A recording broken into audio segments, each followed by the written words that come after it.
अऊज़ु बिल्लाहि मिनश्शैतानिर्रजीम बिस्मिल्लाहिर्रहमानिर्रहीम क़ुल अऊज़ु बिरब्बिल फ़लक़ मिन शर्रि मा ख़लक़ व मिन शर्रि गासिक़िन इज़ा वक़ब व मिन शर्रि नफ़्फ़ासाति फ़िल उक़द व मिन शर्रि हासिदिन इज़ा हसद। आज की तफ़सीर सूरह फ़लक़ की तफ़सीर है। सूरह फ़लक़ और सूरह नास ये दोनों सूरतें एक साथ नाजिल हुई।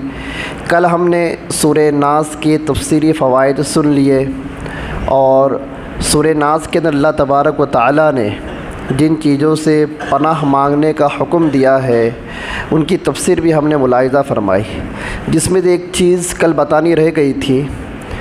एक आयत आई थी व मिन शर्रिल वस्वासिल खन्नास, और नबी जी आप पनाह मांगिए और कहिए कि मैं पनाह में आता हूँ खन्नास शयातीन के वसवसों से।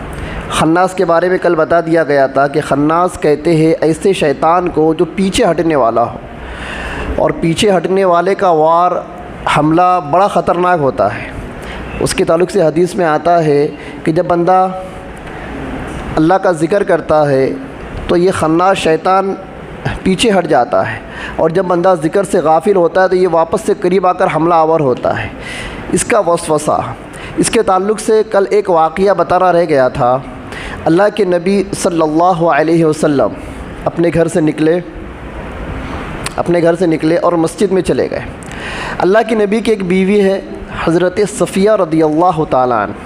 हज़रत सफ़िया रदियल्लाहु ताला अन्हा अल्लाह के नबी को तलाश करते हुए निकली तो देखा कि अल्लाह के नबी मस्जिद नबी में नमाज़ पढ़ रहे, और फिर अल्लाह के नबी मस्जिद से बाहर निकले और हज़रत सफ़िया के साथ अपनी बीवी के साथ अपने घर को चले। रात का अंधेरा था।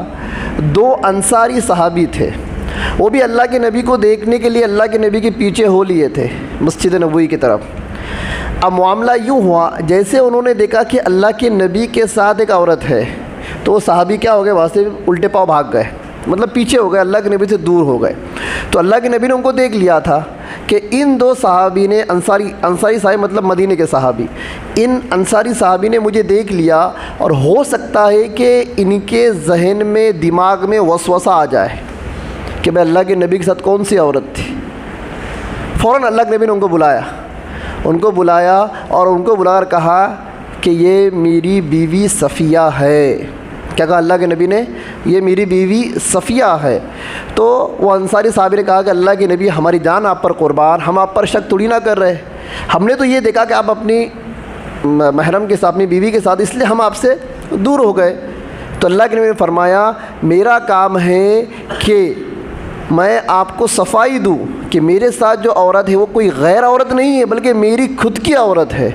मैं नबी होकर मैं सफाई दे रहा हूँ, इसलिए कि शैतान इंसान के बदन में खून जैसा दौड़ता है ना, खून के दौरान के साथ दौड़ता है और दिलों के अंदर वसवसे डालता है। हो सकता है कि शैतान तुम्हारे दिल में ये वसवसा डाल दे कि अल्लाह के नबी इतनी रात को किसकी औरत के साथ है, किसी गैर पराई औरत के साथ। तो अल्लाह के नबी ने ख़ुद की सफाई दी। क्या दी? ख़ुद की सफाई दी और कहा कि पनाह मांगो मिन शर्रिल वस्वासिल खन्नास शयातीन के वसवसों से पनाह मांगो। ये अल्लाह ने नबी को सिखाया और नबी ने सहाबा को सिखाया और प्रैक्टिकली कर दिखाया। इस वाक़े से एक बात ये समझ में आती है, हम कोई ऐसा काम कर रहे हैं कि उस काम को देखकर सामने वाले के दिल में एक कन्फ्यूजन पैदा हो रहा है, गलत फ़हमी पैदा हो रही है, तो आपके ज़िम्मे है कि उसको पकड़कर वो सफाई दो अगर आप गलत नहीं कर रहे हो तो। कभी कभार ऐसा होता है कि बंदा इसी जगह पर होता है कि वहाँ कोई बंदा उसको देख लेता है तो देखकर ये समझता है यार ये बंदा तो गलत काम कर रहा है। तो हमारा काम है कि जिसने हमको उस गलत जगह पर देखा, हमारा काम है कि उसको पकड़कर सफाई दे, उसको समझा दे कि भाई तूने मुझे यहाँ पर देखा, हो सकता है तेरे दिल के अंदर गलत गुमान पैदा हो, एक शक पैदा हो, वो शक मैं दूर करना चाहता हूँ कि मैं यहाँ गलत काम के लिए नहीं आया था, मैं फ़ला काम के लिए आया था। अल्लाह के नबी के दरबार से इसका सबूत है। इसीलिए हदीस शरीफ के अंदर आता है इत्तक़ू मवाज़िअत तुहम, तोहमत वाली जगह से अपने आप को बचाओ। एक जगह शराब खाना है, उस शराब खाने के अतराफ़ तुम मंडलाओ भी मत, क्योंकि देखने वाला तुमको देखकर क्या समझेगा कि ये भी एक दो पैकेट मारता है। होता है ऐसा। एक गलत गली है जहाँ पर औरतें गलत काम करती हैं, वहाँ से गुजरो भी मत। वहाँ से तुम गुजरोगे, देखने वाला ये समझेगा कि वहीं पर जाकर आया। कहीं पर सूद का, अकड़े का, मटके का नाजायज़ कारोबार चलता है, वहाँ करीब फटको भी मत, क्योंकि तुम वहाँ पर अगर दिखोगे तो देखने वाला ये समझेगा तुम भी क्या है, उसके अंदर मुलव्विस है। इसलिए हदीस के अंदर आता है इत्तक़ु मवाज़ि अत्तहम, तोहमत वाली जगह से अपने आप को बचाओ। ख़ुद अल्लाह के नबी बचा रहे, सहाबी को सबूत दे रहे हैं कि सहाबी तुम ये मत समझो कि मैं किसी गैर औरत के साथ हूँ, बल्कि मैं मेरी ख़ुद की बीवी के साथ हूँ। शैतान इंसान की रगों के अंदर ऐसे दौड़ता है जिस तरह से खून दौड़ता है, और ये दिलों के अंदर वसवसे डालता है और सामने वाले को बदगुमान करता है। कल ये बात बतानी रह गई थी। आगे चलते हैं। आज की सूरत है सूरह फलक। सूरह फलक तर्जुमा वाले समझ ले, कुल आऊज़ु बिरब्बिल फलक। नबी जी आप कहिए कि मैं पनाह में आता हूँ सुबह के रब की। सुबह, फलक कहते हैं सुबह को। सुबह जब निकलती है ना, फजर के बाद जो उजाला निकलता है, जब सूरज निकलता है, सूरज निकलने से पहले का जो उजाला होता है उसको फलक कहा जाता है। अब फलक के रब, फलक का रब अल्लाह ने अपनी निस्बत आसमान की तरफ और उजाले की तरफ क्यों की, आगे उसको बताता हूँ। फिर आगे फरमाते हैं मिन शर्रि मा खलक, अल्लाह ने जितनी भी मखलूक़ात बनाई सारी मखलूक की शर से और बुराई से मैं अल्लाह की पनाह में आता हूँ। जितनी भी मखलूक़ात बनाए अल्लाह ने, और उन मखलूक़ात में जो भी मखलूक तकलीफ़ देने वाली है, शरीर है, उनके शर से मैं अल्लाह की पनाह के अंदर आता हूँ। आगे है व मिन शर्रि गासिक़िन इज़ा वक़ब, और मैं गहरे अंधेरे से जब वो फैल जाता है उससे मैं अल्लाह की पनाह के अंदर आता हूँ। गहरा अंधेरा, वक़ब कहते हैं अंधेरे का फैलना। गासिक, रात जब होती है ना, रात जब होती है तो आसमान में जो अंधेरी फैल जाती है तो उस वक्त शैतान, जिन्नात, सहर, आसेब, बलाए, ये सब क्या होती है, बाहर निकलती है। मूज़ी जानवर बाहर निकलते हैं। और उसी के साथ साथ अगर इंसान की अगर बात करें तो चोर, उचक्के, डाकू, हर तरह के मुजरिम क्या होते हैं, रात का अंधेरा होता है तो क्या होता है, बाहर निकलते हैं। ये एक नेचुरल बात है। और जब सुबह होती है तो सारी चीज़ें क्या हो जाती है, ख़त्म हो जाती है। चोर भी अपने घर में चले जाता है, डाकू भी अपने घर में चले जाता है। जो मूज़ी जानवर है जैसे शेर है, चीते हैं, और उसके अलावा भेड़िया वगैरह है, ऐसे जानवर जो इंसानों को नुकसान पहुंचा सकते हैं, या सांप है, बिच्छू है, जैसे सूरज निकलता है ये अपने अपने बिलों के अंदर, अपने अपने घरों के अंदर चले जाते हैं, ऑटोमेटिक चले जाते हैं। ये एक नेचुरल बात है। और रही बात जैसा कि कल जादू और टोने की बात आई थी, तो रात का अंधेरा जब फैलता है तो ये सारे जो जादूगर और काहिन जो होते हैं रात के अंधेरे में अपने तंत्र मंत्र जाप वाप पढ़ना शुरू कर देते हैं, और रात के वक्त ही ये अपने जितने इनके बुरे आमाल ये रात में क्या कर देते, शुरू कर देते हैं। और जैसे सुबह हो जाती है, सुबह का अंधेरा इनके सारे किए पर पानी फेर देता है, इसलिए ये सुबह के वक्त दिन के उजाले में ये सारे काम नहीं करते। इसलिए अल्लाह फरमा रहे हैं व मिन शर्रि गासिक़िन इज़ा वक़ब, रात का अंधेरा जब फैल जाता है उस रात के अंधेरे से मैं अल्लाह की पनाह में आता हूँ। ये कौन सिखा रहा है, अल्लाह ताला। किसको सिखा रहे, अल्लाह के नबी को।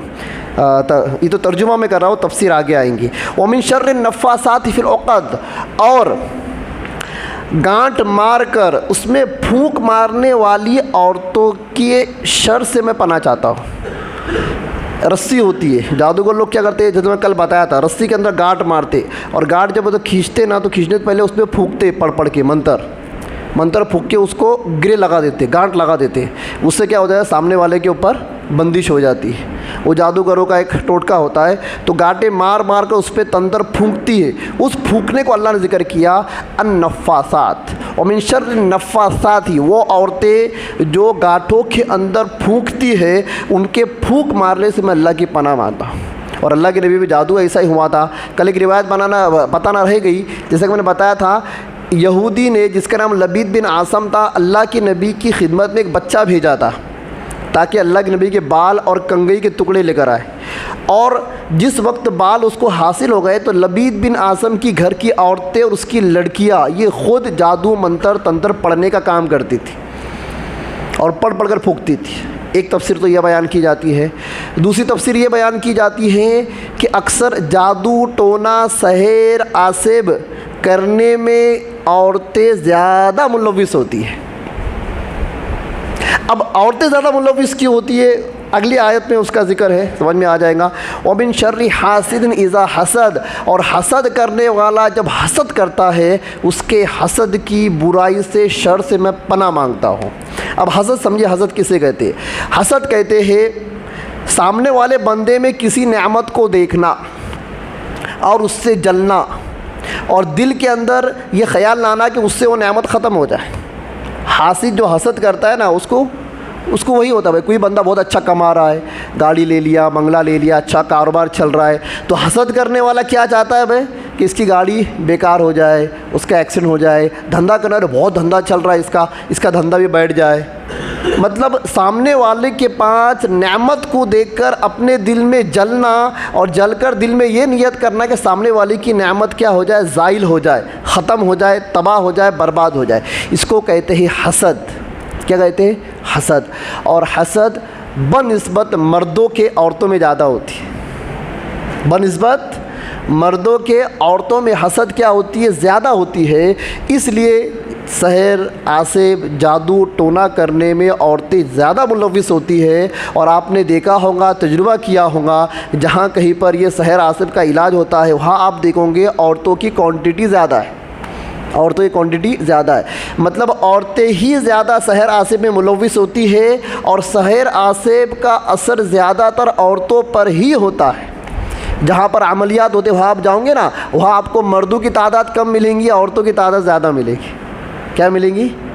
मर्द बहुत कम शिकायत लेकर आते हैं, मुफ्ती साहब ऐसा हो गया, वैसा हो गया, लेकिन यही मर्द औरतों की शिकायत लेकर आते हैं। अरे यार, घर वाले को ऐसा हो गया, बहन को ऐसा हो गया, माँ को ऐसा हो गया, थोड़ा तावीज़ दे दो, थोड़ा ये कर दो, हाज़री आ गई, बाहर का हो गया, ये हो गया, वो हो गया। तो हसद, अब मैं आगे एक चीज़ बताने वाला हूँ, ये हसद आता कहाँ से है। तो हसद बनिस्बत मर्दों के औरतों में ज़्यादा होता है, इसलिए औरतें जादू टोने के अंदर अपने आप को ज़्यादा लगाती हैं। इसीलिए अल्लाह ताला ने नफ़ासात, गांठ मारकर फूंकने वाली, क्या फूंकती हो, मंत्र पढ़ के फूंकती है ना, गांठ मारकर फूंकने वाली औरतों के फूंक से मैं पनाह मांगता हूँ। क्या मांगता हूँ? पनाह मांगता हूँ। चलिए, ये तो हो गया तर्जुमा। अब थोड़ा इसकी तफसीर को समझते हैं। ये दोनों सूरतें, सूरह फलक, सूरह नास एक साथ में नाजिल हुई है और हाफिज़ इब्न क़य्यिम, इब्न कसीर वगैरह बड़े बड़े मुफस्सिर हैं, इन्होंने दोनों की तफसीर एक साथ लिखी है, इसलिए ये दोनों सूरतें एक साथ नाजिल हुई। ये सूरतें कब नाजिल हुई? कल मैंने बता दिया था। अल्लाह के नबी सल्लल्लाहु अलैहि वसल्लम के ऊपर जादू हुआ था, उस जादू को ख़त्म करने के लिए सूरतें क्या हुई थी? नाजिल हुई थी। अब कुछ अहादीस है, इन हदीसों का हम समझते हैं कि अल्लाह के नबी सल्लल्लाहु अलैहि वसल्लम पर ये जो सूरतें जो नाजिल हुई, इन सूरतों का मकाम क्या है और इनको कब कब पढ़ना है। मुस्लिम शरीफ के अंदर एक रिवायत है, हज़रत उक़बा बिन आमिर रज़ियल्लाहु अन्हु की हदीस है कि रसूलुल्लाह सल्लल्लाहु अलैहि वसल्लम ने फरमाया, तुम्हें कुछ खबर है कि आज की रात अल्लाह ताला ने मुझ पर ऐसी आयत नाजिल फरमाई कि उनकी मिसल नहीं देखी, यानी कुल औज़ु बिरब्बिल फ़लक़ और कुल औज़ु बिन नास। अल्लाह के नबी साहबी को फरमा रहे कि आज की रात दो सूरतें ऐसी नाजिल हुई है कि पूरे कुरान के अंदर इनकी नज़ीर नहीं है। एक और रिवायत के अंदर आता है कि दो सूरतें मुझ पर ऐसी नाजिल की गई, तौरात, इंजील, ज़बूर, इन किताबों के अंदर भी इस तरह की सूरत मौजूद नहीं। मतलब जो सहर और आसिब का और वसवसों का और ये हासिदों के शर से पनाह मांगने का जो तरीक़ा अल्लाह ताला ने कुरान में इन दो सूरतों में बताया है, ये तौरात, ज़बूर, इंजील, कुरान में तौरात, इंजील और ज़बूर के अंदर कहीं पर भी नहीं आया। ये सिर्फ कुरान शरीफ की क्या है? ख़ुसूसियत है। आगे चलते हैं। एक दूसरी हदीस में है कि हज़रत उक़बा एक सफ़र में रसूलुल्लाह सल्लल्लाहु अलैहि वसल्लम के साथ थे, तो अल्लाह के रसूल ने उनको ये दोनों सूरतें पढ़ाई। फिर मगरिब की नमाज में इन दोनों सूरतों की तिलावत की। फिर फरमाया, इन दोनों सूरतों को सोते वक़्त पढ़ा करो और फिर उठने के बाद भी इन दोनों सूरतों को पढ़ा करो। और एक रिवायत में है कि आप सल्लल्लाहु अलैहि वसल्लम ने इन दोनों सूरतों को हर नमाज के बाद पढ़ने का हुक्म दिया। तीन बातें हैं, सोते वक्त, सोकर उठने के बाद और हर नमाज के बाद। तीन जगह जो बंदा इन सूरतों को पढ़ेगा, इसके अंदर जितनी भी चीज़ों से अल्लाह ने पनाह दी है मांगी है अल्लाह के नबी सल्लल्लाहु अलैहि वसल्लम ने, उन तमाम चीज़ों से हम क्या हो जाएंगे, महफूज हो जाएंगे। इसलिए फ़िक्र करें कि सोते वक्त बच्चों को भी पढ़ाए, मस्तूरात को भी पढ़ाए, ख़ुद भी पढ़े। सोकर उठने के बाद मस्तूरात को पढ़ाए, बच्चों को पढ़ाए, ख़ुद भी पढ़े, और हर नमाज के बाद मस्तूरात को भी कहे कि ये दोनों सूरतों पढ़ने का मामूल बनाए, और ख़ुद भी इसके पढ़ने के अगर मामूल करे, मामूल बनाए कि इससे क्या होंगी, ज़ाहिरी मुसीबतें और दाखिली मुसीबतें सारी क्या हो जाएंगी, ख़त्म हो जाएंगी। आगे चलते हैं। एक हदीस में है, हज़रत आयशा रज़ियल्लाहु अन्हा फरमाती है कि रसूलुल्लाह सल्लल्लाहु अलैहि वसल्लम को जब कोई बीमारी पेश आती तो ये दोनों सूरतें पढ़कर अपने हाथ पर दम करके सारे बदन पर फेर लेते थे। इस तरह से पढ़ते थे, दोनों हाथ पैर फूंक कर पूरे बदन के ऊपर क्या कर लेते थे, फेर दे। ये ख़ुद अल्लाह के नबी सल्लल्लाहु अलैहि वसल्लम का अमल है। एक और हदीस में आता है कि जब अल्लाह के नबी आखिरी वक्त में थे, दुनिया से जाने के जब करीब थे, और अल्लाह के नबी को इतनी ज़्यादा तकलीफ़ थी, अम्मा आयशा रज़ियल्लाहु अन्हा फरमाती है कि मैं ख़ुद ये दोनों सूरतें पढ़ती थी और अल्लाह के नबी सल्लल्लाहु अलैहि वसल्लम के दोनों हाथों के ऊपर फूंकती थी, दम करती थी, और अल्लाह के नबी अपने हाथों को अपने पूरे बदन के ऊपर मल लिया करते थे। ये अल्लाह के नबी से क्या साबित हो। इस तरह का अमल भी कोई करे, किसी को तकलीफ़ बहुत ही ज़्यादा हो तो वो भी क्या करे, इन दोनों सूरतों को हाथों के ऊपर पढ़ के अपने बदन के ऊपर मल सकता है। आगे चलते हैं। हज़रत अब्दुल्ला बिन हबीब रज़ियल्लाहु अन्हु से रिवायत है कि एक रात बारिश और सख्त अंधेरा था। हम रसूलुल्लाह सल्लल्लाहु अलैहि वसल्लम की तलाश करने के लिए निकले। जब आपको पा लिया तो आपने फरमाया कि कहो। मैंने अर्ज़ किया क्या कहूँ? आपने फरमाया कुल हुवल्लाह। फिर उसके बाद मुअव्वज़तैन सूरह फ़लक़ और सूरह नास को पढ़ने का हुक्म दिया। जब सुबह हुई और जब सुबह हो, जब शाम हो, 3 मरतबा पढ़ना, ये तुम्हारे लिए हर तकलीफ़ से अमान होगा। तिरमिज़ी शरीफ और नसाई शरीफ की रिवायत है कि अल्लाह के नबी सल्लल्लाहु अलैहि वसल्लम ने एक सहाबी को जब रात में बहुत अंधेरा पड़ गया और बहुत सख्त बारिश हो रही थी, डर का माहौल बढ़ गया था, तो ये दोनों सूरतों के साथ कुल हुवल्लाह भी पढ़ने का क्या किया था, हुक्म दिया था। और आखिर में अल्लाह ने क्या फरमाया, सुबह और शाम अगर इस दुआ को, इन सूरतों को 3-3 मरतबा तुम अगर पढ़ लो तो हर तरह की तकलीफ़ से तुम क्या हो जाओगे, अमान में चले जाओगे। आगे चलते हैं। मैंने कहा था सारी मखलूक के शर से अल्लाह तबारक ताला की पनाह में आता हूँ। जब अल्लाह ताला ने सारी मखलूक के शर से पनाह का जब ज़िक्र किया तो अलग से ये फूंकने वाली औरतें, हसद करने वाले, रात का अंधेरा, वसवासिल खन्नास, इन सारी चीज़ों का नाम क्यों ज़िक्र किया? क्योंकि मखलूक़ात में ये सब तो आ ही जाते हैं। हाफ़िज़ इब्न क़य्यिम रहमतुल्लाह अलैह ने इसकी तशरीह बयान की है कि शर की 2 किस्में हैं। शर की 2 किस्में। एक शर है मुसीबतें और आफ़तें, मुसीबतों और आफ़तों का आना, ये एक शर है। क्या है? शर है। और दूसरा शर है मुसीबतों और आफ़तों के आने के असबाब, उसके ज़रिए, उसके रीज़न। वो कैसे? उसकी तशरीह के अंदर फरमाते हैं कि एक तो है मुसीबतें आ गई और एक ही मुसीबतें लाई गई। मुसीबतें बंदा अपने ऊपर कैसे लाता है कि उसके जो असबाब है, उसके जो ज़राए है, उन ज़राए में मुलव्विस हो जाता है। सबसे पहला मुसीबतों के आने का जो रीज़न है वो है बंदे का कुफ्र और शिरक में मुब्तला होना। तो हम तो कुफ्र और शिरक में है नहीं, फिर भी मुसीबतें आ रही है। तो तीसरी चीज़ ये फरमाई कि बंदा गुनाहों के अंदर लग जाता है। क्या लग जाता है? गुनाह। शर के आने का, मुसीबतों के और आफ़तों के आने का एक ज़रिया ये गुनाह है, मासी है कि बंदा गुनाह में लग जाता है, गुनाह से तौबा नहीं करता है, तो गुनाह की नौसत की वजह से बंदा मुसीबतों में और काय में आफ़तों के अंदर क्या हो जाता है, मुलव्विस हो जाता है। तो फरमाते हैं कि मुसीबतों और आफ़तों से महफूज रहना चाहते हो तो सबसे पहले गुनाहों को छोड़ो। सबसे पहले क्या करो? गुनाहों को छोड़ो। जब बंदा गुनाह छोड़ेगा तब उसके ऊपर क्या होगा? अच्छी बात का असर होगा। एक हदीस मैंने हमेशा बयान करता हूँ कि बंदे का जो दिल है, दिल ये एकदम साफ़ सुथरा है। जब बंदा कोई गुनाह करता है ना तो उसके दिल के ऊपर एक काला डॉट लग जाता है, नुक्ता लग जाता है। अल्लाह ने फरमाते कि जब वो तौबा करता है तो वो डॉट धुल जाता है, और अगर तौबा नहीं करता तो वो डॉट बढ़ता जाता है और पूरा उसका दिल क्या हो जाता है? काला हो जाता है। फिर अल्लाह के नबी ने फरमाया जब दिल मुकम्मल काला हो जाता है तो कोई भली बात उस पर अमल असर अंदाज नहीं होती। आप देखेंगे बहुत सारे मुसलमान ऐसे होते जो गुनाहों के अंदर लगे हुए, उनके सामने कितनी भी नसीहत करो, कितनी भी आवाज़ करो, कितना भी समझाओ, बस खामोशी में सुन लेते, फिर जो करने का वो करते। और कुछ बेचारे नरम दिल मुसलमान होते, उनको 2 बातें समझाए तो फ़ौरन अमल में लग जाते, फ़ौरन क्या हो जाते हैं, अमल में लग जाते हैं। तो ऐसी नौबत आए ना हमारे ऊपर कि हमारा दिल क्या हो जाए, बिल्कुल काला हो जाए, मुर्दार हो जाए और हमारे दिल के ऊपर भली बात, नेकी की बात असर ना करे। आगे चलते हैं। तीसरी चीज़ जो खुसूसियत ज़िक्र की गई है वो है हासिद का हसद। इसके ऊपर थोड़ी सी मैं रोशनी डाल दूँ। हसद करने से अल्लाह के नबी सल्लल्लाहु अलैहि वसल्लम ने मना किया है। हसद इतनी ख़तरनाक बुराई है, इतना ख़तरनाक गुनाह है, इतना ख़तरनाक कि जो बंदा हसद में लग जाता है उसकी इबादतें भी कबूल नहीं होती। क्यों कबूल नहीं होती है? इसलिए कि उसका मकसद और मंशा यही होता है कि जो नेमत उसके पास नहीं है और सामने वाले के पास वो नेमत है, वो नेमत उससे क्या हो जाए, ख़त्म हो जाए, जैसा मैंने अभी बताया। इसलिए ख़ास तौर से इस सूरत की आखिरी सूरत में अल्लाह के नबी को हुक्म दिया गया कि नबी जी हसद करने वालों के हसद से पनाह मांगो। भाई कोई अपने हसद कर रहा है, बोले उसका मामला दिखेगा, नहीं, हसद करने वाले हसद से, उसके हसद से भी पनाह मांगनी चाहिए कि कभी कभी नज़र बद का भी असर होता है। इसलिए कहा जाता है कि कुछ नेमतें ऐसी होती हैं जिनको छुपाना चाहिए और कुछ नेमतें ऐसी होती हैं जिनको दिखलाना चाहिए। हम हर नेमत दिखलाते हैं लोगों को, मैं अच्छा खा रहा हूँ, मैं अच्छा पहन रहा हूँ, मैं अच्छा घूम रहा हूँ, मैं अच्छा रह रहा हूँ, हर चीज़ दिखाने की नहीं होती। नज़र बद का असर इतना ख़तरनाक होता है। हदीस शरीफ के अंदर आता है कि नज़र अगर किसी पहाड़ को भी लग जाए ना, बड़ी बड़ी मशीनरियाँ उस पहाड़ को तोड़ नहीं सकती, लेकिन देखने वाले की बुरी नज़र उस पहाड़ को रेज़ा रेज़ा कर देती। इतनी ख़तरनाक होती है नज़र। तो हमारी क्या हैसियत पहाड़ के मुकाबले में। इसलिए अल्लाह की नेमतें छुपाना चाहिए और वही छुपाना चाहिए जो छुपाने की है। इंशाल्लाह आगे नेमतों का जिक्र आएगा सूरह ज़ुहा के अंदर, वहाँ पर मैं इसकी तशरीह कर दूँगा।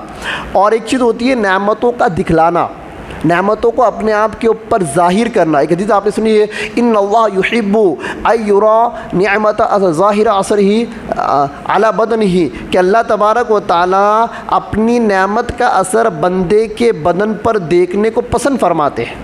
ये हदीस भी आपने सुनी होगी। तो नेमत मिली, उसको अपने बदन के ऊपर बंदा ज़ाहिर कर रहा है। इसमें दो चीज़ें हैं। एक चीज़, ज़ाहिर करने में सिर्फ अल्लाह ताला की नेमत का शुक्र अदा करना मकसूद हो, दिखलावा मकसूद ना हो कि यार मैं तो बहुत ब्रांडेड पहनता हूँ, मैं तो बहुत भारी पहनता हूँ और अपन तो लोकल नहीं पहनते, अरे अपना माल तो इधर से आता है उधर से आता है। ये चर्चे जो कर रहा है, समझ लेना वो जो पहना है ना, वो दिखलावे के लिए पहना है। और कुछ लोग कितनी भी महंगी चीज़ पहनते हैं ना, वो दिखलाते नहीं है, बस पहन लिया, देखने वाले अरे क्या बात इतना महंगा, अरे वो ले लिया, पसंद आया तो कुछ लोग ऐसे होते जो दिखलाते नहीं, और कुछ लोग ऐसे होते छोटा मोटा ब्रांड लेकर आते हैं और 4 टाइम दिखाते फिरते, अरे मैंने वहाँ से मंगाया, इधर से मंगाया, इधर से, देखिए पक्का बिल है उसका, ये कॉपी नहीं है, ओरिजिनल है, अमुक दबो जो भी है। तो ये चीज़ है, इसको कहा जाता है घमंड, गुरूर, तकब्बुर, एटीट्यूड हमारी ज़बान के अंदर। और जो दूसरी चीज़ जो मैंने बताया कि बंदा पैसा है, रुपया है, सब कुछ है, महंगी चप्पल ले लिया, महंगा कपड़ा ले लिया, महंगी गाड़ी ले लिया, पर दिखलाता नहीं फिर रहा है। अल्लाह ने दिया तो ले लिया, अल्लाह ने दिया तो ले लिया। और जो लोग उस टाइप के होते हैं, 2 नंबर वाले टाइप के होते हैं ना, उनको अल्लाह इतना नहीं देता है, पर उससे ज़्यादा वो दिखलावा करते हैं, उससे ज़्यादा दिखला। उनकी आमदनी भी इतनी होती है, आमदनी होती है 2000 रुपये की, बदन पर पहनेंगे 4000 रुपये का कपड़ा। तो इसको हम क्या कहेंगे? इसको हम नेमत को ज़ाहिर करना नहीं करेंगे। जितनी आमदनी है उसके अंदर अगर वो रहकर अपनी नेमतों का इजहार कर रहा है तो ये उसके लिए महबूब है, उसके लिए अच्छा है।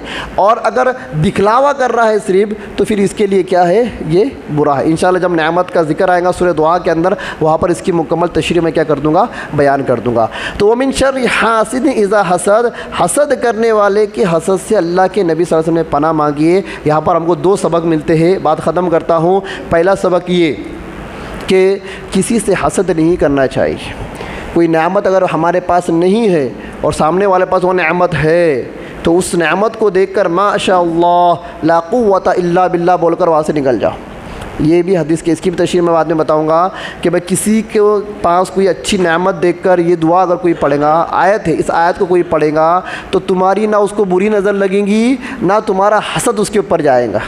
क्या बोलने का? माशाअल्लाह ला कुव्वता इल्ला बिल्लाह, माशाअल्लाह ला कुव्वता इल्ला बिल्लाह। ये दुआ पढ़ने से हमारी किसी को नज़र बद नहीं लगती। एक बात याद रखिए, नज़र बद सिर्फ हमारी दूसरों को नहीं लगती, कभी कभी हमारी बुरी नज़र हमको भी लग जाती, हमारे बच्चों को भी लग जाती है, हमारे घर वालों को भी लग जाती है, खुद के कारोबार को भी लग जाती है।